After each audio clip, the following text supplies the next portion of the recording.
Hey, we're live. What's up, Brian? How's it going, Michael? How are you? Good. Just to do a little introduction, guys. Mike McGuire with Contact Center Talks. My guest is Brayan. I'm going to probably butcher your last name. Carpio? Carpio. Most people butcher the first Carpio. name, but they're good. All right. Awesome. Brayan is the senior call center manager for Call For You Marketing. Basically, you're in the weeds. You run contact centers every day in and day out. Tell us a little bit about you, Brayan, and then we'll get started with our talk today. So where are you from? Let's dive into it. Sure. Well, first and foremost, thank you, Michael, and your team for having me. Really honored and grateful for this opportunity. I just turned 30 yesterday. And, awesome. I was going to say happy birthday yesterday. Thank you. And that officially marks 15 years since I've been in the call center business. Funny enough, I like telling this story. So you started as a kid, just like me. Exactly. Right. And it all happened by accident. I always say, right, as a kid, you don't wake up one day and say, hey, I want to be a call center manager when I grow up. So there was a place downtown hiring. It's 15. I like to work. I was like, hey, what do I know about telemarketing? Let me just go apply for the job. Ended up getting it, and somehow was kind of decent to talking to people on the phone and listening to them. And it all kind of started there in the fundraising industry, same as you. And then as I progressed, got promoted to a team lead, assistant manager, and by the age of 18, my boss comes to me. He's like, hey, how would you like to run this call center? I was like, okay. It's like 40-seat call center. So let's go back a little bit. So you kind of glossed over the fundraising industry, but so we're really talking outbound, telemarketing, motivation, driving the floor, right? Yeah, absolutely. I'm actually, out of all the telemarketing spectrums that there are out there, I'm very grateful I got involved in the fundraising business, because you're cold calling strangers and asking them to give you money over the phone. So I think that's the toughest form of sale, in my opinion.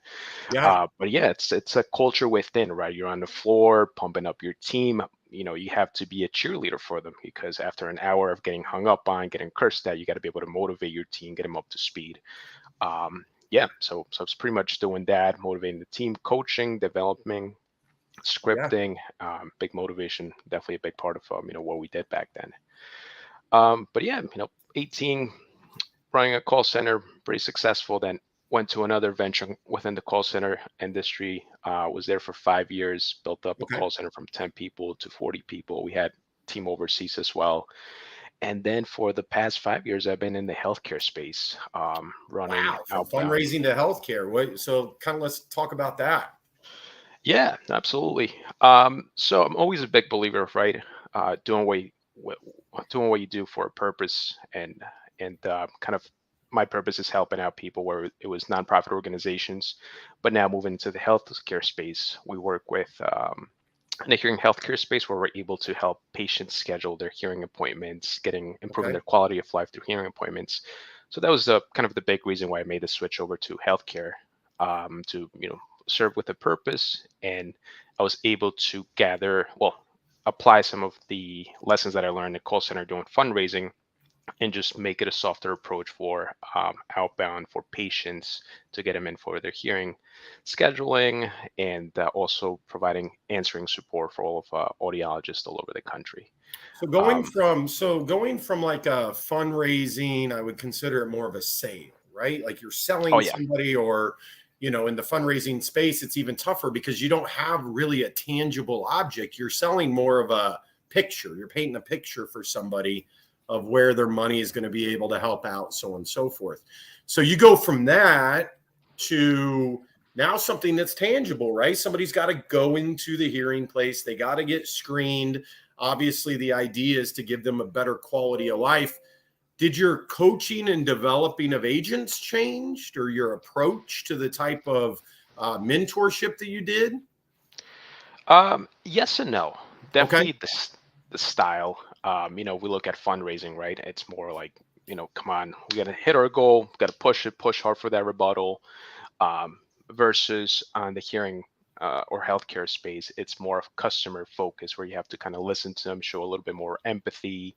Sure. But in terms of coaching, no, my philosophy has been pretty much, if you guys succeed, to my team members, we all succeed. So kept that team mentality and trust.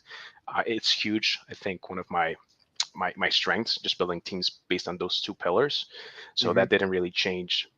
But also one thing with the team that I inherited is just active listening skills and reinforcing the purpose, right? We're doing this to help people hear better. Great, Right. we get a paycheck at the end of the week, but let's not forget the purpose why we're doing this. And Sure. creating that culture within the team.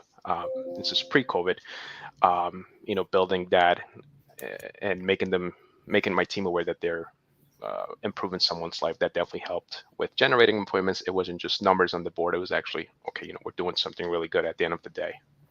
Yeah. So, I mean, you kind of came in the same vein that I came up through. Did you notice that taking some of that motivation and some of that driving metrics helped in when you kind of went into this other space to not only perform, right? But now you can take some of that performance side, add it to the other side, which you said, which is really important, that you wanted to help people, right? Like Yeah.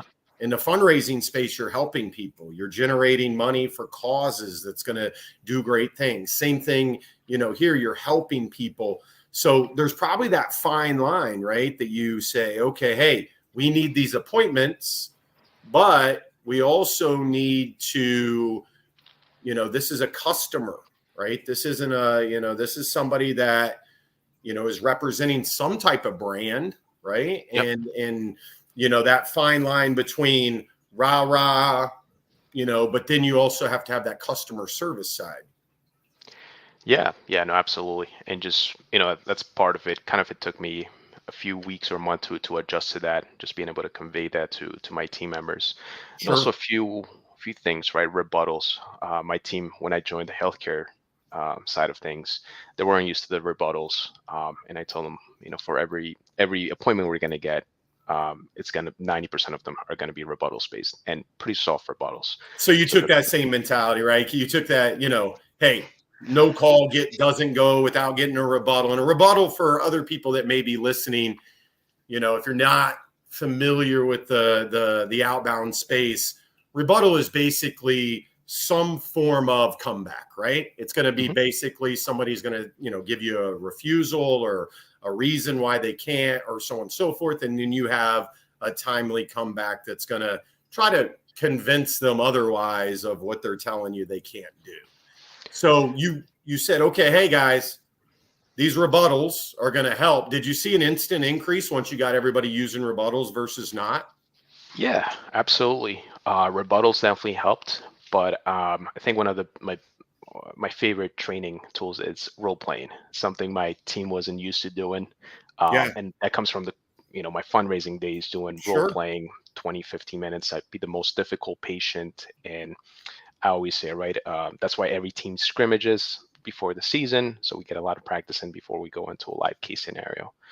But also too, and I'm sure you've done it, it's kind of listening to the best caller, the top performer, and seeing, okay, what are they doing or saying that they're so successful with their stats, and how can I replicate that with the rest of the team. So I grabbed my top two performers, got in a room. I was like, hey, let's redevelop the script.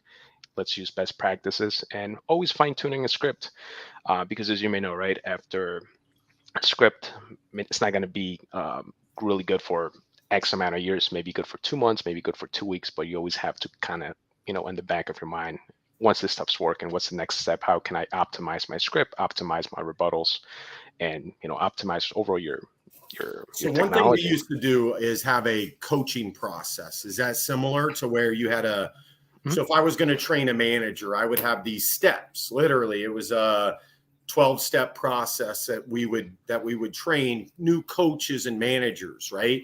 Meet, greet, ask and inform, associations, examples, role play was one of them, demonstrate was one of them. Similar type coaching philosophy? Yeah, exactly. We have a training process. We also came up with training training sheets and also grading sheets. So we'll do a call evaluation. We have certain criteria that the team was aligned to that they needed to meet for a call to be quote unquote successful. Yeah. So we should grade that, have a coaching session like you did really good here, but we can improve on this year. Even with our top performance, right? We always want to get them to be better, never to get themselves to sell short. But yeah, ongoing training, motivation, things we put in place on our day to day, and helped overall our stats and our Okay. customer experience as well. Awesome. So that's great. A lot of those tools and keys and successes that you put together are really built on face to face, right? A lot of the rah motivation. Hey, click off. Let's talk about that call. They can see your demeanor. They understand the importance. So now COVID hits. So did you guys continue to maintain a physical call center, or what kind of walk me through what happened there? Sure. I remember 2 years ago, it was like March, if I'm not mistaken. And since, we're the ears out there on the floor, and I remember getting calls from different providers and talking to patients, and a few states are shutting down. So I go to my boss at the time. She was the VP of sales. I'm like, hey, Kim, something's coming. I don't know what's going on, but this COVID thing, it's real. Yeah. But yeah, we taken a step back. But we're based off of New Jersey at the time. We had a few snowstorms, and the idea came up in my mind, like, hey, if we have bad weather, care about the safety of my team, how can we make it accessible for them to work from home during those certain days? So I kind of put this plan together, got my team laptops, and I said, okay, these days we're going to work from home. We're going to test out the IT infrastructure to see how everything works. We're going to test out your home office space, make sure you have all the right tools. Okay. And we'll test out kind of touch points. We'll get a virtual meeting in the morning during our midday huddle, and then we'll reconvene on a bi-weekly team meeting. So we had those things put in place. COVID hit. I told everyone, take your laptops. I don't know how long this is going to last. So luckily we were able to flip the switch and continue our operations. So how long before COVID did you test this, bad weather process? Timing couldn't have been any better. Probably January, when we got hit with the snowstorm, and my team members live 30 minutes, some of them 40 minutes away, and we want to continue supporting our business. And day loss of production in the call center business, it's really impactful.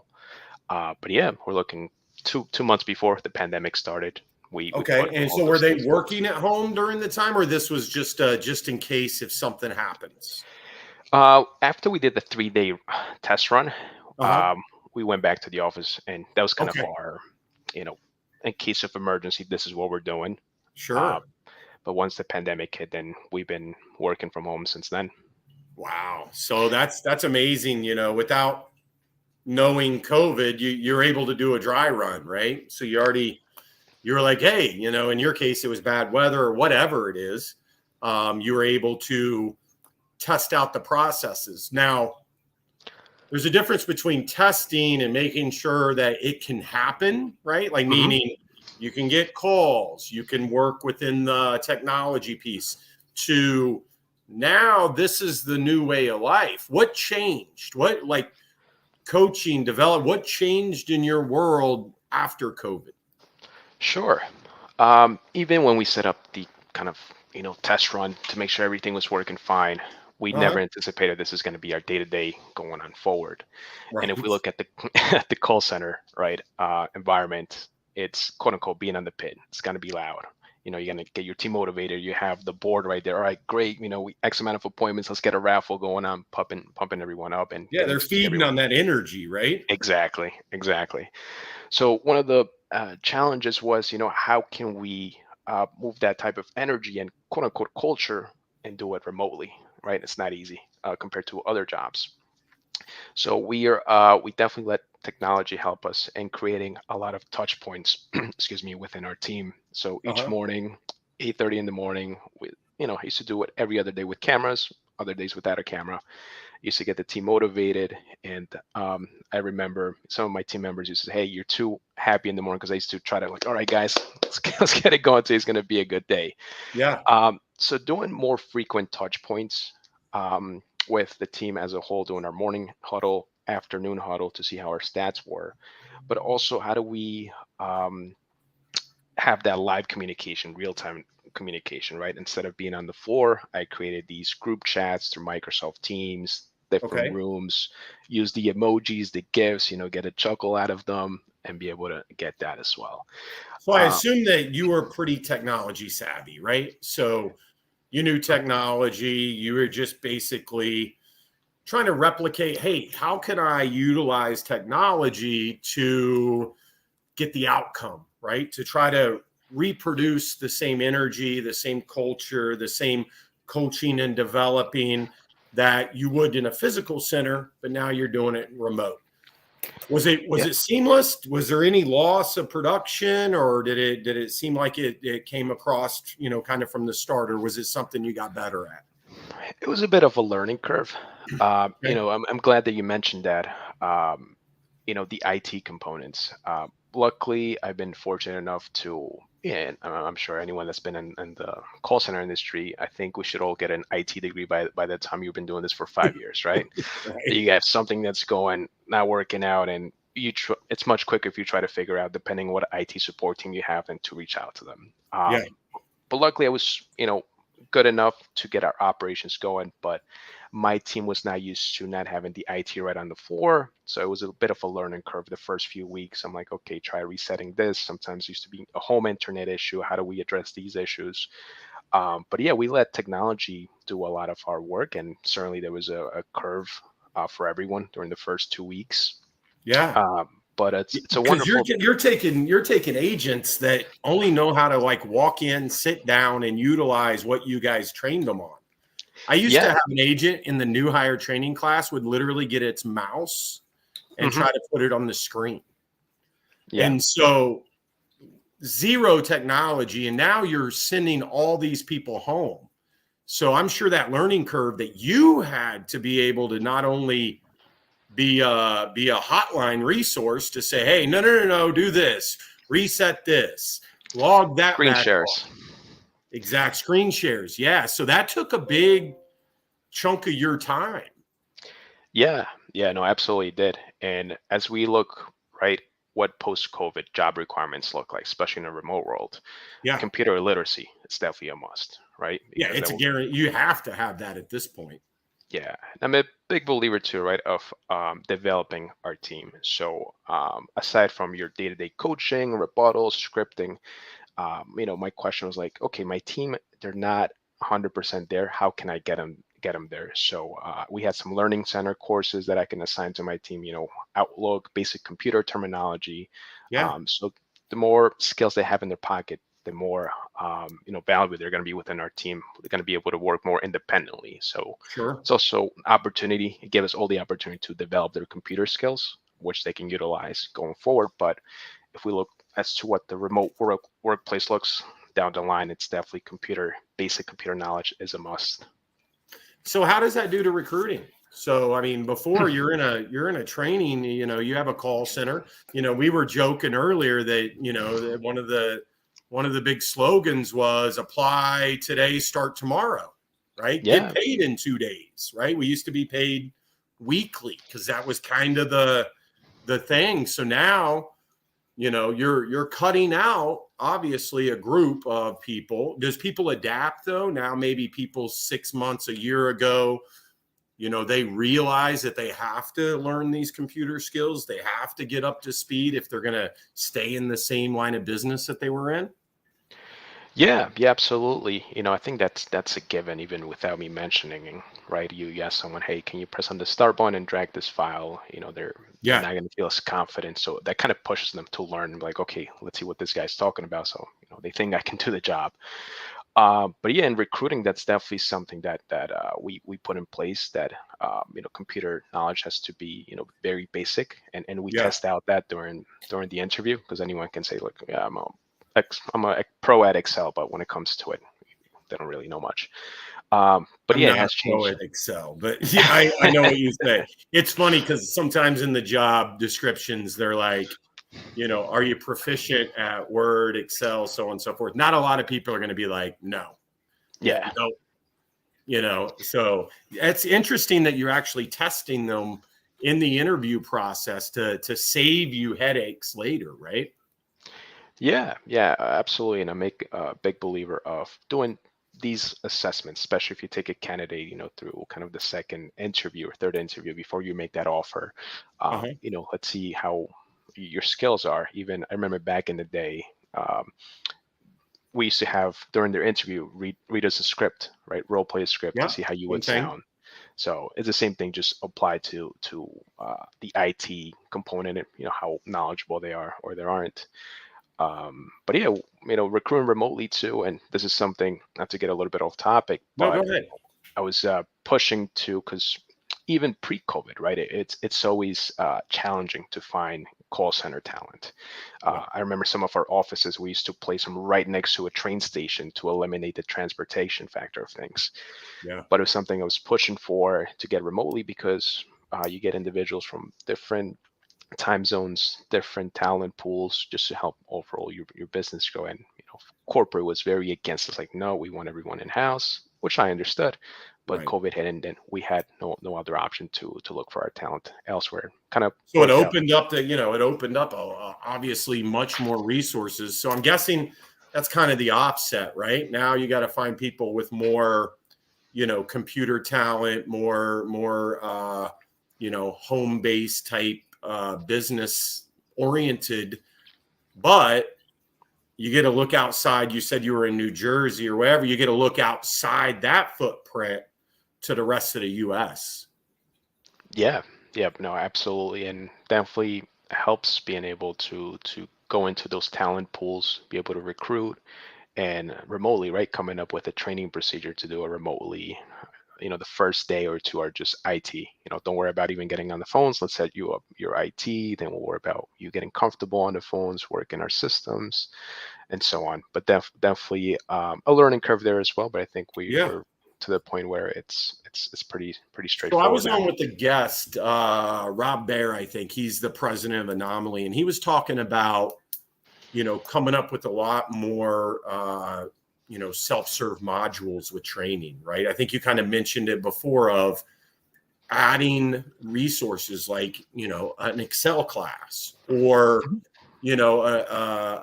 a resource on, maybe there's a a piece of technology where you could, put together some training that now instead of doing it in a classroom, they can definitely be more self-service, right?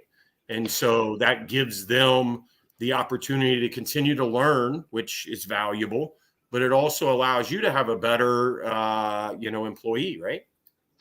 Yeah, no, absolutely. Using technology too, and especially we had access to these different modules of training and so on. I even came up with, used to be call center university. You used to get your bachelor degree after you complete like 10 courses of Yeah, training. And then once we did that, you would move into your master's, complete another 4 courses. that's Um, awesome. so yeah, it's a big focus, right, on empowering our team members so they can do their job better, and they'll be more successful. Again, if they're successful, we're all successful. Yeah. I think people get kind of confused when, COVID hit and everybody assumed that everybody just went home, turned on their computer and, just did their job, right? Mhm. Like, oh, well, they got home, they're doing the exact same thing now, but they're doing it at home.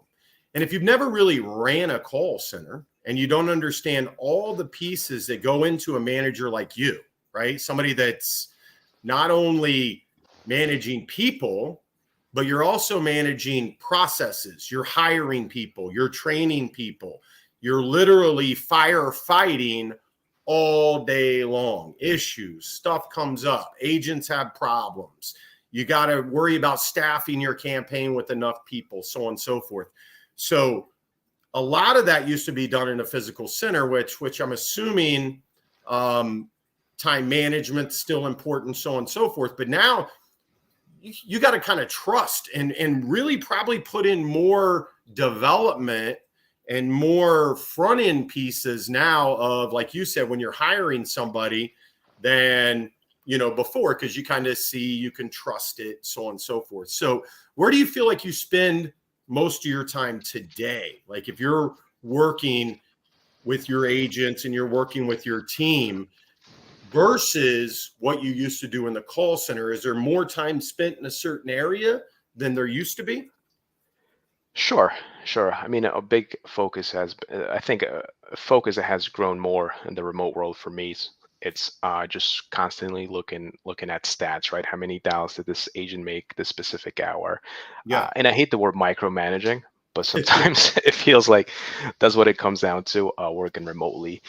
Um, sure, especially with new agents. But one thing too, I guess it depends what kind of culture you build within your team, right? You build a culture of self accountability, Yeah. right? So I send the stats every day, and if a team member was underperforming, they know, and they'll shoot me a message like, hey, I know my stats were a little below today. I'm going to turn it around. So it Sure. definitely helps nurturing that culture and building that team member mentality of, we're a team, we're going to hit our goal as a team, and self taking care of your stats, it's good for the team. But yeah, to your question, definitely just kind of more of looking at the stats and looking for areas of opportunity. I also manage a lot. With my clients, I'm constantly in calls with them, seeing how we can improve their service line and so on. But I've been fortunate enough, I mean, in the remote role with the team that I've had, where they've been pretty good at, kind of cruise control, and I always position myself as to, hey, what other tools can I give you to succeed? Yeah. So you're just maintaining that formula has been worked out great for me, in the I know remote when workspace. I was running a call center pre and post COVID, um, my supervisors and my managers felt like they had much more time at home with agents at home to coach and develop. They feel like Mhm. they had much more time because in the call center, time management is always a distraction, right? You get pulled in here, you get pulled in a meeting here, you get this, you get that. And so what ends up happening is that last step is coaching and developing, right? Everybody else thinks everything else is important. And so what I found out is now instead of less time because they're remote, they actually had more physical time to monitor calls, more time to look at stats because there's that lessening of the distraction that Yeah. happens inside that. And you said it, that raw environment to where half your day is managing atmosphere, right? Trying to pump them up, trying to run your games. So I'm assuming you get some of that time back in that coaching and developing. Yeah, no, absolutely. Right when you're on the floor, you're open to more distractions, not so much, from your team members, but also if my boss was in the building, he's like, hey, can I pull you for this? Can I pull you Yeah. for that? I have a question here. It does take away time from developing your team members. But yeah, in a sense, and I also too, believe it or not, I find that I was able to connect with my team members a little bit better remotely, Okay.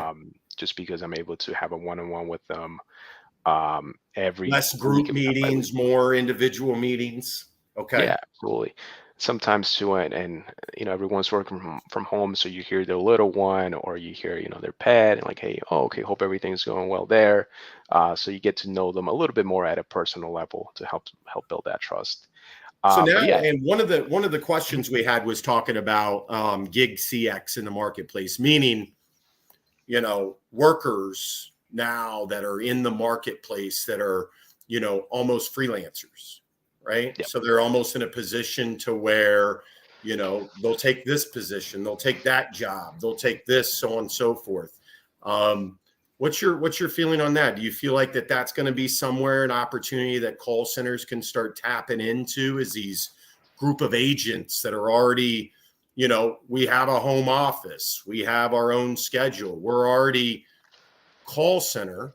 Maybe you have a big campaign that comes on, you need an influx of 50 agents. you think tapping into those type of networks is beneficial? Yeah, absolutely. I think it was one of your shows you had a guest that was his whole operations. Yeah, Dan. Yeah. Yep, I remember that. I think, I think that's any call center leader's kind of dream, just to have a wand, like I have 30 agents that I need them for this amount of period that we work. Right. You don't have to train. I mean, all you got to do is get them on and going. Yeah. So I'm surprised it took me this long to actually learn about, that sector of the business that was even a thing. Yeah. But in terms of that being in demand, absolutely. I think that's any call center owner or leader's dream, to be able to have a set of trained agents that are able to fulfill. It seems like any type of demand, whether you need 1,000 hours of calling or 3 months of calling, based on Yeah, I certain think time so. periods. I'll definitely do an intro with Dan Aker. He's a great guy. I've known him. We started back at Civic and Oh Millennium yeah. together. So he was on the sales side of like bringing on clients, Okay. and I was on the operation side. So let's tag a couple more topics I wanted to get your feedback on, especially when it comes to AI, right? And this is one of those topics, and I actually did a survey the other day on is AI. I did a couple questions. One, is AI going to replace agents? Right, that was Mhm. my first question. Is AI just going to replace agents? The other question was, they're going to replace agents, but we're just not there yet. It's just to a point where it's 5 years out, 10 years out, so on and so forth. The other question was, is AI more of an assistance, right? Assist agents into, and we can kind of talk about where we see that. What's your feeling? Is the AI that you see out in the market today, everybody uses it in a very loose way. AI is kind of like, the APIs back in the Yeah. day. You can connect everything. Everything's going to be great. AI is kind of that same way. So artificial intelligence it can be a very broad term. So what's your feeling? Sure.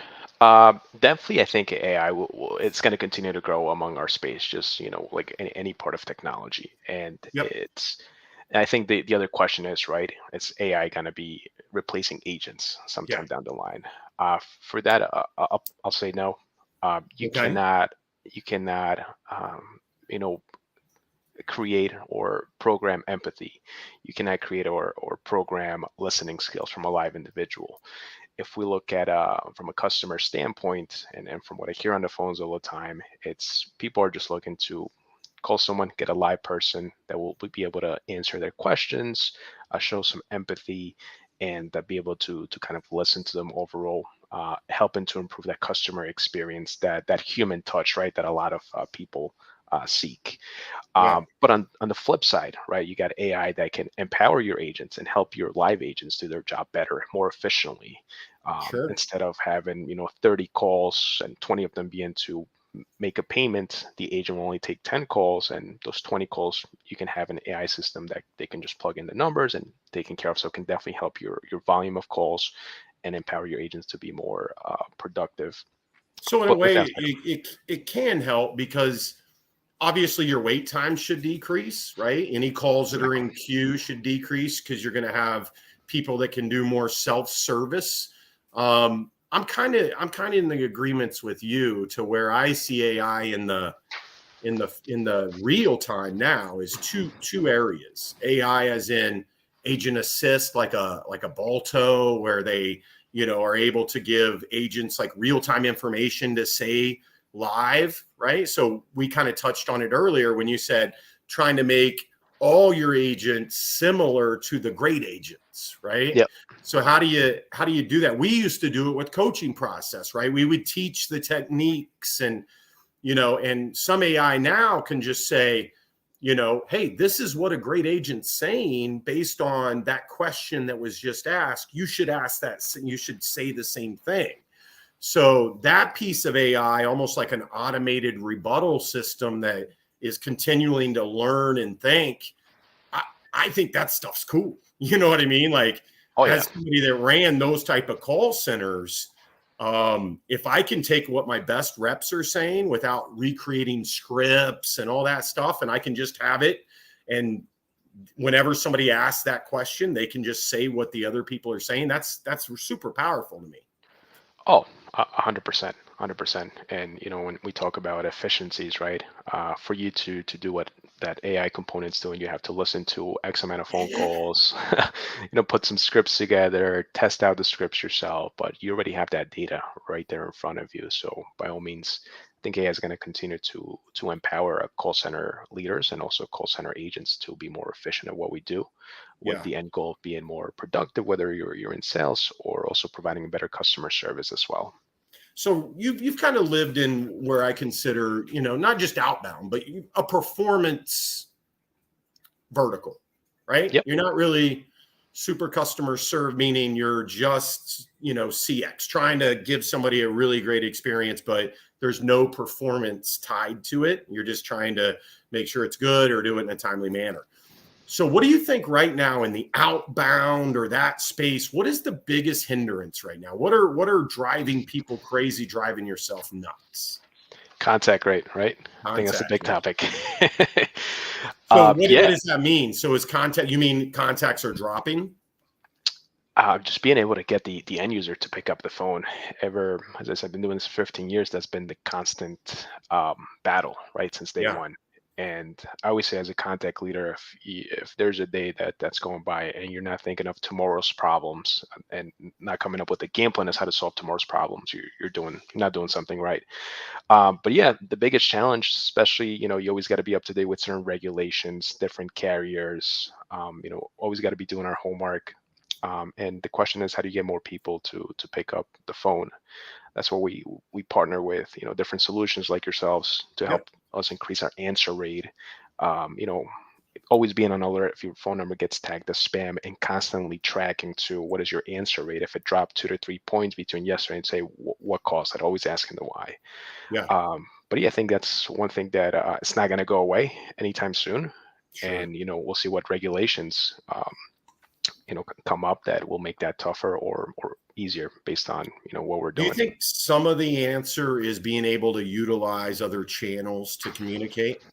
So being able to, and I don't think we're there yet. Voice is still dominant, right? Mhm. It's still dominant, the way to communicate, especially in any type of complicated situation.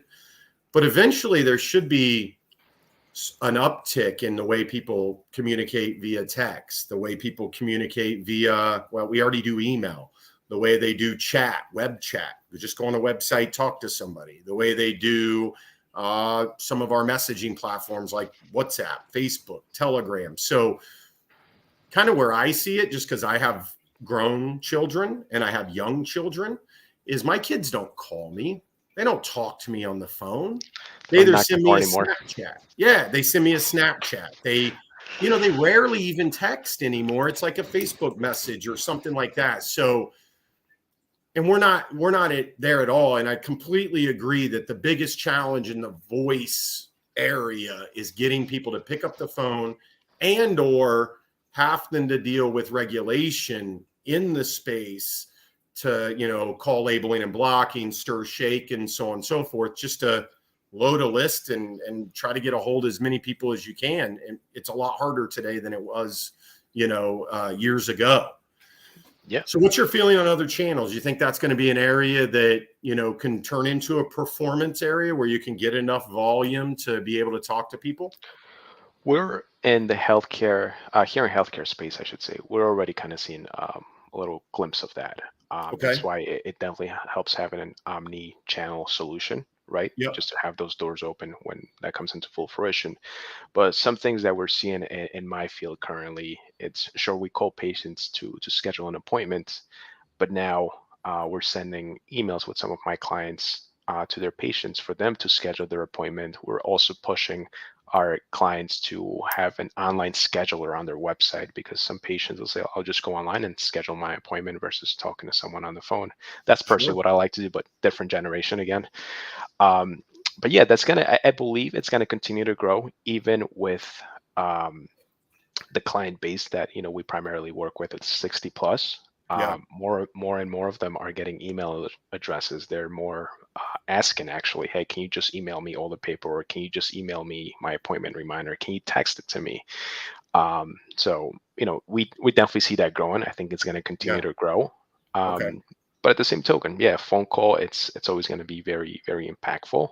Just to give you a quick example, we support hundreds of marketing initiatives where we literally just send a letter to the patient. They're a patient of the office, Sure. and they say, well, I got the letter, I have the website, but I didn't want to schedule an appointment. But since you call me, that's the extra push that I needed to schedule that appointment. So having those different touch points, but also different, giving the patient different venues to get to the end result that we're looking for, will Yeah. certainly help make it more accessible for the patient to get the service that they need. Yeah, I think a lot of times when people think omni-channel, they just think like customer service, tech support. They don't really think that I can turn my outbound campaign into more fruitful, right? So if I'm on a call 100%. with somebody and let's say they're like, "Hey Mike, can you email me that? Or can you just shoot that over to me in a text link and I'll take care of it later?" Well, the end result is in your case, you get an appointment, right? So it doesn't matter if I call them, I email them, I snail mail, I do whatever. I'm trying to get an appointment. So being able to use omni-channel, like you mentioned, to be able to have those other channels that where people can either do it themselves or you can walk them through it while you're on the phone or vice versa. I think that is the area in the performance type marketing that I see a lot of just voice type companies starting to utilize, at least SMS, probably chat even, because you can drive people to a website to be able to chat. And then email is also still another area that people like to communicate in. Yeah, yeah, absolutely. Like I said, we're already seeing glimpses of that continuing to grow. And, especially in today's marketplace marketing initiatives, we have to get creative every single time. What can you do? What's going to be your point of difference compared to your competitor? Are you maybe they don't have the option for the patients to schedule online, and you do. Sure. They just create another 20 appointments for you. So it's always kind of thinking outside the box. How can you make things easier for your end user, and how can you be more productive? Yeah, for sure. I got one more question for you, Brian. Then All I'll right. let you roll. So if I said, Brian, I'm going to give you a blank check and I'm going to let you create whatever call center you want to create. Are you building a brick and mortar call center or are you going down the remote call center road? Great question. I would do a hybrid of both. I Okay. would look kind of, grab a map of the US, put my brick and mortar in a specific place where I know you'll find a great pool of call center agents to develop and grow. But at the same time, I don't want to limit myself to a brick and mortar place. I want to be able to pull different pool talents from all over the country. Potentially may have a client from Hawaii and Alaska, and I can hire someone from New Jersey or the East Coast to support that time zone. Sure. But yeah, it would probably be, a mixture of both, honestly, but more emphasis, I would say, in the remote work to be able to build solutions there to support remote workplace. So is the physical call center part of it because that's what you're comfortable with, or do you see a need that at some point you're going to still need a brick and mortar? It's something. I probably just because it's a comfort thing for me to have a brick and mortar place, right? To have my quote unquote on-site team, but at Yeah. the same time, have my agents all over the country as well. So that's more of a comfort thing for me. Yeah, I'm with you. And I think some of that's just the old school way that we were kind of brought up in that environment. But I think remote, I built remote teams years and years ago, and I did it for the exact same reason you brought up. Talent pool everywhere, being able to hire people much quickly, tap into now, it's CX type marketing where you have agents that are just trained assassins almost, right? They're just Yep. waiting to do calls for you. Like that just saves a lot of time on a lot of things. So I appreciate your time today. I love the fact of talking to call center managers like yourself that are managing agents every day, that are doing this type of work in this industry that we're in. I think everybody can learn a ton. I used to be a manager just like you, and it's one of the hardest jobs on the face of the planet, because you're not only managing performance and metrics and numbers, you also have to care and manage people. And if you want to get the performance and the numbers, you also got to do a really good job on managing people. So appreciate all your efforts out there and your friendship, and thanks for joining. Absolutely, Michael, and thank you to you and the team as well. Pleasure having these talks, and thank you for the opportunity and the platform. It's always great chatting with you. Awesome. Thanks, Brayan. All right, take care.